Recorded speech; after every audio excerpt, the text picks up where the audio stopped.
Kita namin na pinipilahan tong ano yan? Sendol, Melaka, Changi Village.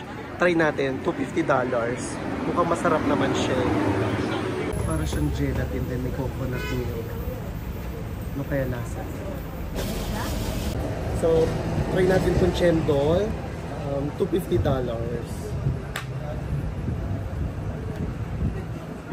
So, para siyang may magulaman, no? Din, parang brown sugar, ice, and coconut milk.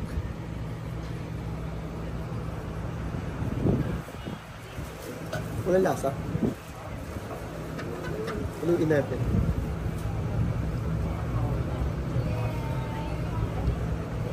Walang lasa.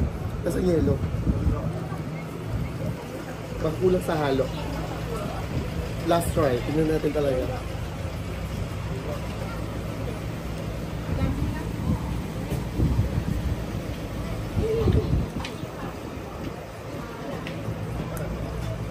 Wala talagang lasa, guys.